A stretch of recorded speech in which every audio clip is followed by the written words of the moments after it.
क्या इजराइल को छोड़ हमास के लिए अमेरिका अपनाएगा नरम रुख? 28 चली जाने से दहल उठा हमास। क्या नेतन्याहू ने क्लस्टर बॉम्ब से मचाई है तबाही? मिडिल ईस्ट में तनाव एक बार फिर से तेजी से बढ़ रहा है। नमस्कार, मैं हूं आशीष त्रिपाठी। गजा में बुधवार को हुए इजरायली हवाई हमलों में कम से कम 28 फलस्तीनियों के मारे जाने की खबर है और यह हमला उस समय हुआ जब इजराइल और हमास के बीच संघर्ष को लेकर के विराम चल रहा है और संघर्ष विराम को लेकर अंतर्राष्ट्रीय चिंता पहले ही गहराती जा रही है। इजरायली सेना का कहना यह है कि दक्षिणी गजा के खान यूनिस में इलाके में उसके सैनिकों पर कुछ हथियारबंद लोगों ने गोली चलाई।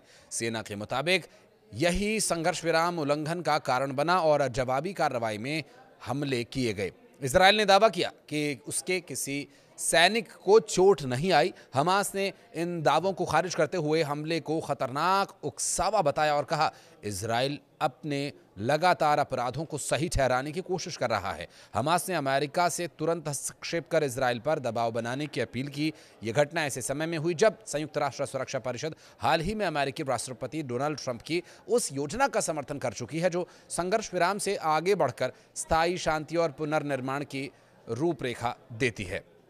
इसी बीच एक अलग मोर्चे पर इजराइल ने लेबनान में भी हवाई हमले किए। इजराइल का कहना है कि उसने हिजबुल्लाह के हथियार भंडार स्थलों को निशाना बनाया।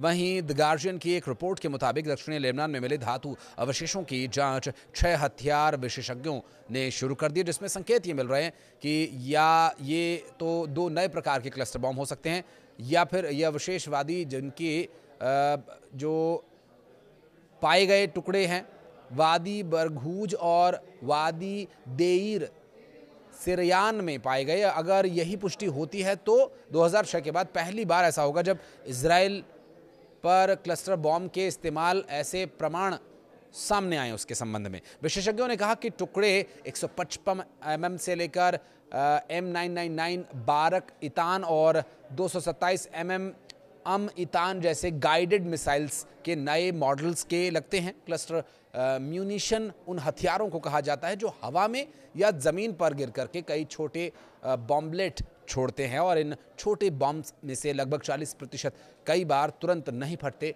जिससे वर्षों तक आम नागरिकों को खतरा बना रहता है। 124 देश इन हथियारों पर प्रतिबंध लगाने वाली अंतर्राष्ट्रीय संधि से जुड़े हुए हैं, हालांकि इजराइल इसका हिस्सा नहीं है।